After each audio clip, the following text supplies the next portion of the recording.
Olá, sou a Carla Coelho e o vídeo que hoje tenho para te apresentar gera alguma controvérsia, mas gostava muito que ouvisses e refletisses sobre o que te vou falar aqui hoje, que é sobre os efeitos tóxicos do flúor. E vou começar por te fazer uma pergunta. Sabias que o flúor que está presente na água e na tua pasta de dentes tem efeitos tóxicos no teu corpo? Antes de mais, gostaria de começar por te contar um pouco sobre a história acerca do flúor. De onde vem o flúor que nós estamos habituados a ver nas nossas pastas de dentes? Os fosfatos são extraídos de rochas que existem na natureza e são usados no fabrico de fertilizantes para a produção, por exemplo, de ácido fosfórico, um componente presente em muitos refrigerantes.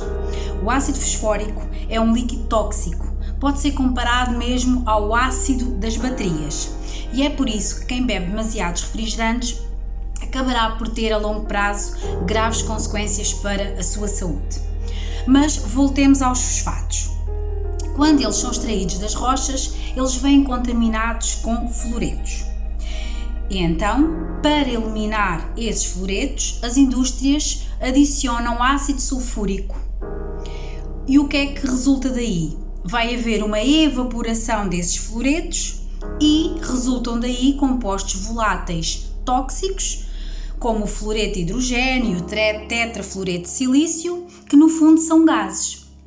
Esses gases, esses compostos voláteis, são libertados nas chaminés das indústrias e vão contaminar os ecossistemas, afetando tanto animais como plantas por envenenamento de fluoretos, que não é mais do que um lixo tóxico. Então, o que acontece é que as indústrias viram-se obrigadas a capturar esses compostos voláteis para não os libertarem na atmosfera e não contaminar os ecossistemas. E para isso usaram purificadores úmidos. E o que fica acumulado nesses purificadores é posteriormente despejado no sistema de abastecimento de água, contaminando a água que abastece milhões de pessoas. Este processo é chamado de fluoretação da água. O que acabou por acontecer foi que as indústrias arranjaram, no fundo, uma saída conveniente para se livrarem do lixo tóxico, mas fizeram-no da pior maneira possível. Mas pensa, se o fluoreto mata animais e plantas, então por que razão consideram saudável ingeri-lo? Será que se tivessem conhecimento da sua origem, continuavam a recomendá-lo? Parece, no fundo, que nós estamos a funcionar como um depósito de lixo tóxico. Concordas? Bem, agora vou falar-te um pouco das características do flúor. O flúor é o elemento mais abundante na Terra e está presente em pequenas quantidades na água, no ar, nas plantas, nos animais e na tabela periódica, recordando as aulas de Química, ele pertence ao grupo dos halogénios. A partir da Segunda Guerra Mundial, o flúor começou a ser produzido industrialmente, devido às suas aplicações, como por exemplo no fabrico de combustíveis nucleares.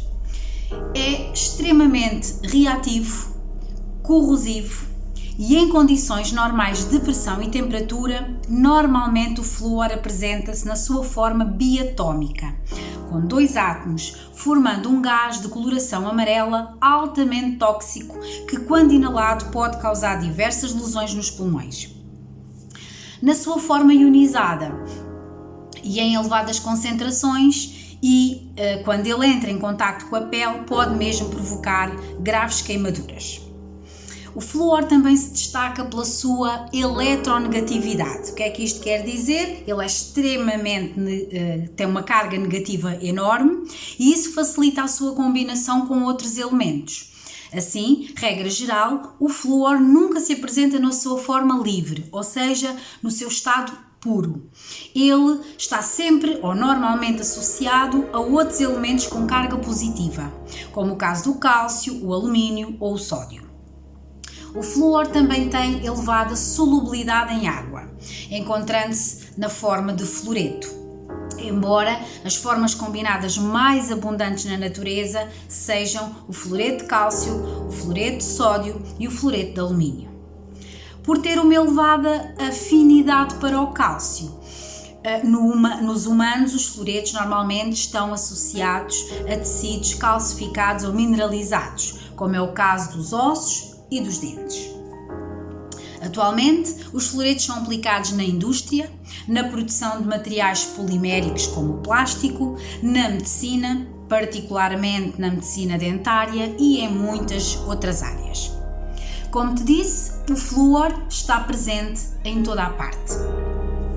Então, vamos começar por falar no flúor presente no ar.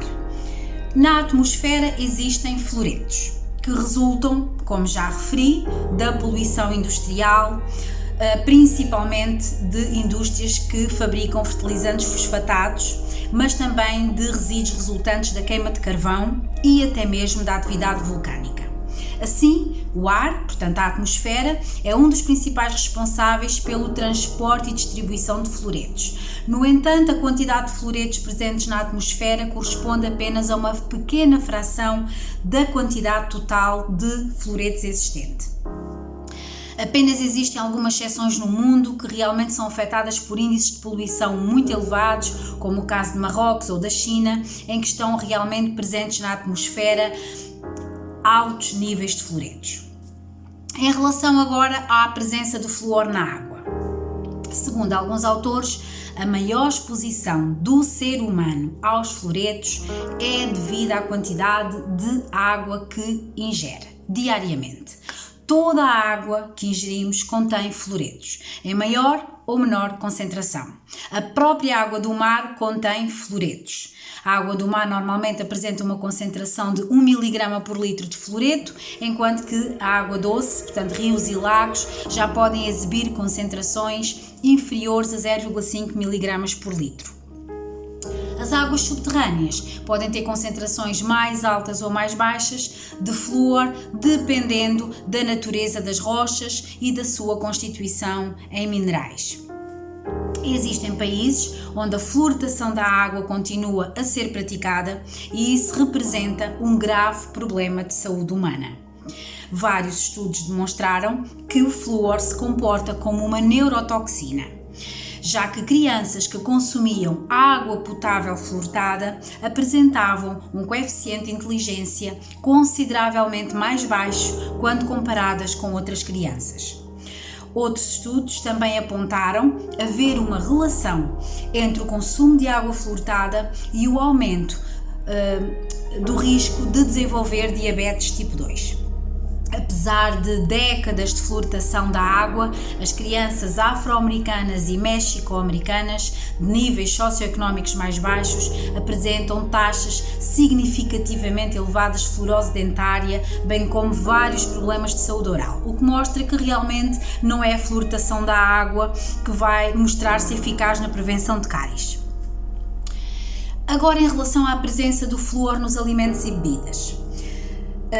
O que há para dizer é que nós consumimos flúor através da água que ingerimos, através da ingestão de vegetais, porque esses vegetais absorvem o flúor dos solos e da água, e também através de algumas bebidas, como do chá preto e refrigerantes, bem como através do consumo de camarão e peixes marinhos, já que o flúor também está presente na água do mar. No entanto, as concentrações de fluoretos encontradas na maioria dos alimentos que se destinam à nossa alimentação são relativamente baixas e apenas contribuem com cerca de 0,3 a 0,6% da dose diária ingerida de flúor. O chá, por exemplo, é a bebida mais consumida em países como a China e a Índia e é preparada, esses chás são preparados ou com água natural ou com água natural artificialmente fluoretada.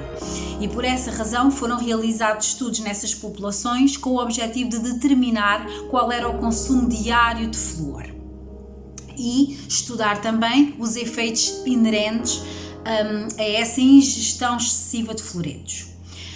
Os estudos concluíram que quando a água fluoretada é utilizada na preparação de bebidas quentes, como é o caso do chá, ocorre normalmente um aumento da concentração de flúor. Isso significa que se uma pessoa consumir cerca de 4 chávenas de chá por dia, preparado com água fluoretada, vai exceder em 5 mg a dose diária recomendada deste elemento. Para finalizar esta parte, vamos falar da presença do flúor nos produtos de higiene oral e em suplementos. Atualmente nós utilizamos vários produtos de higiene oral para evitar o aparecimento de cáries dentárias e que podem ter diferentes concentrações de fluoreto. As pastas dentífricas têm 1 a 1,5 gramas de fluoretos por quilograma, os locutórios e géis fluoretados para tratamentos tópicos cerca de 0,5 a 24 gramas de fluoreto por quilo. Os vernizes fluoretados também contêm alguma concentração. Depois há também os comprimidos utilizados para tratamentos sistémicos que contêm 0,25 a 0,50 de fluoreto por unidade e por aí fora. Os dentífricos fluoretados foram os primeiros produtos a serem usados, pois possuem uma ação tópica direta sobre o dente e só mais tarde surgiram os géis tópicos, os colutórios e os vernizes. Portanto, no caso específico das pastas de dentes, o caso é preocupante, principalmente nas crianças, porque as crianças ingerem muita quantidade, cerca de 30% da pasta de dentes que usam, e isso acaba por ser prejudicial. Bem, agora vamos passar aos efeitos tóxicos associados ao flúor. Infelizmente, os efeitos tóxicos do flúor são cumulativos, o que quer dizer que o seu consumo diário e ao longo de toda a vida se vai acumulando no organismo e vai desencadear sintomas de envenenamento cada vez mais graves. O primeiro efeito tóxico de que vou falar são danos neurológicos. O flúor, como já disse lá atrás no vídeo, é considerado uma neurotoxina. Muitas vezes está relacionado com o aumento dos níveis de alumínio no cérebro, o que interfere sobre o hipocampo. E o hipocampo é uma região cerebral que está muito relacionada com a coordenação e funcionamento de outras partes do cérebro. Está relacionado com a memória, com a tomada de iniciativas, etc. Sabe-se que o flúor ataca o sistema nervoso central, podendo desencadear sintomas de depressão, instabilidade do humor, perda de memória e até mesmo de olfato. Também pode conduzir à calcificação da glândula pineal, o que pode desencadear sintomas muito parecidos com déficit de atenção, hiperatividade ou até mesmo contribuir para o possível aparecimento de doença de Alzheimer, bipolaridade e outros distúrbios neurológicos. Também já referi que alguns estudos feitos com crianças demonstraram que a exposição ao flúor foi responsável por uma diminuição considerável do seu QI comparativamente a outras crianças, e também ficou comprovado haver uma correlação entre a fluoretação e a queda da capacidade de aprendizagem em crianças do primeiro mundo. O segundo efeito tóxico são as patologias ósseas, como por exemplo a osteoporose. Supostamente, o flúor deveria aumentar a densidade do osso. No entanto, o que acaba por acontecer é que ele vai convertê-lo numa estrutura anómala e frágil, sujeita a partir mesmo sem que hajam traumas. O flúor provoca calcificação das membranas interósseas da coluna, dos cotovelos, dos joelhos, dos ombros e leva a quadros de artrite, excesso de rigidez, perda de flexibilidade óssea, aumentando assim a probabilidade de ocorrência de fraturas. Outro dos problemas é a fluorose óssea, fluorose esquelética ou osteofluorose, o que vai provocar uma deformação da estrutura óssea, podendo mesmo desencadear osteosarcoma num estado mais avançado, que é cancro nos ossos. O terceiro efeito tóxico a referir é que ele é capaz de desorganizar a estrutura do colágeno, comprometendo os tecidos conectivos dos tendões, dos ligamentos e até mesmo a parede das artérias, porque faz com que eles percam a sua flexibilidade, a sua resistência e provocando assim processos degenerativos. O quarto efeito tóxico associado ao flúor é que ele pode provocar problemas de tireoide e aumentar o peso corporal. Quando a concentração de flúor nos alimentos e bebidas, por exemplo, se torna excessivo no nosso organismo, ele tende a acumular-se na tireoide, nos ossos e nos rins. No que diz respeito à tireoide, ele pode provocar hipotireoidismo. Esta deficiência, como muitos já devem saber da função tireoideia, conduz a vários problemas, nomeadamente problemas intestinais, e também pode interferir mesmo na função cardiovascular. Além disso, vai contribuir para a degeneração óssea e articular, interferindo na síntese do colagênio e ocasionando um envelhecimento precoce. O quinto efeito tóxico associado ao flúor são os problemas gastrointestinais. A toxicidade do flúor pode comprometer o funcionamento do intestino, tornando as digestões mais lentas, causando flatulência e distensão abdominal. O sexto efeito tóxico são distúrbios de reprodução, incluindo alterações no esperma e aumento de infertilidade. O sétimo efeito tóxico, a desregulação endócrina, o que se vai traduzir aí em vários problemas, incluindo dificuldade em regular os níveis de açúcar no sangue, etc. O oitavo efeito, podemos apontar rugas na pele e quadros de aterosclerose. E no nono efeito, mutações genéticas. Podemos afirmar assim que o flúor é considerado um veneno protoplasmático, ou seja, ele consegue agir diretamente nas células e interferir com a molécula de DNA, causando danos no núcleo das células. O organismo é incapaz de proceder a esse sistema de reparação de danos, ou seja, de corrigir os defeitos de DNA, e fica assim essa função comprometida, e isso vai ocorrendo ao longo da vida e torna-se num fator indutor de um possível cancro, sobretudo da tireoide, da boca, da pele, da bexiga, da próstata, da mama, dos ossos, sendo mesmo que esta última patologia pode ocorrer em crianças e jovens. Como décimo efeito, temos a inibição e inativação de várias enzimas.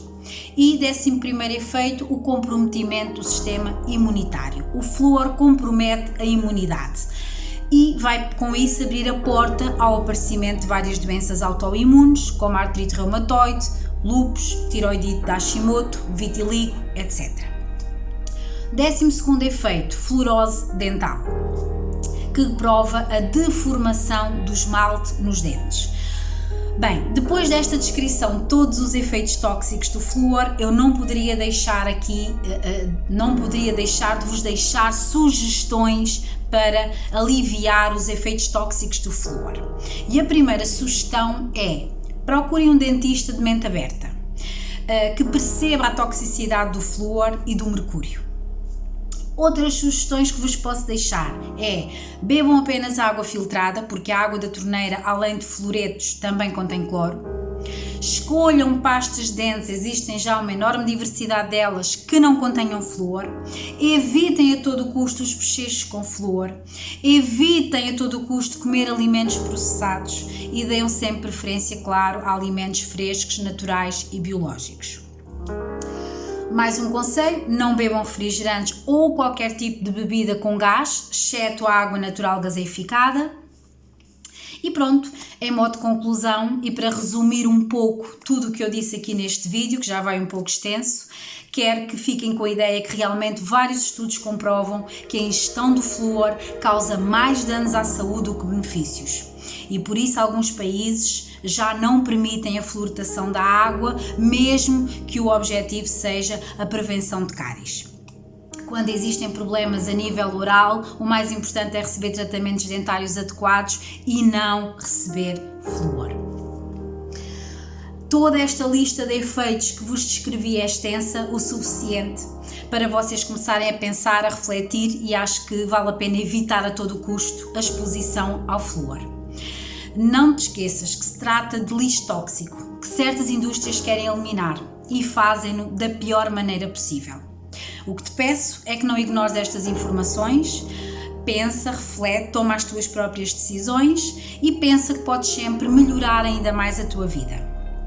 Não penses que é um pormenor insignificante, pois pensas assim, acho que estás enganado.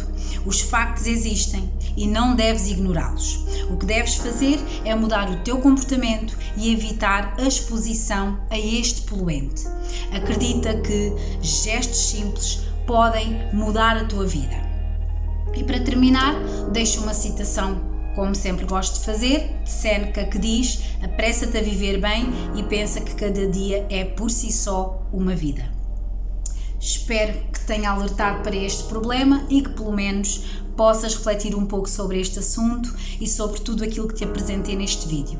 Já sabes que podes encontrar conteúdos muito interessantes no blog poderidisciplina.pt, o link está logo abaixo da descrição do vídeo, mas para que este nosso trabalho continue a ter-se algum sentido, precisamos sempre da tua colaboração, pois afinal ninguém sobrevive sem ver o seu trabalho reconhecido. Por isso, subscreve-te no canal e acompanha-nos através das redes sociais. Um beijinho e até ao próximo vídeo.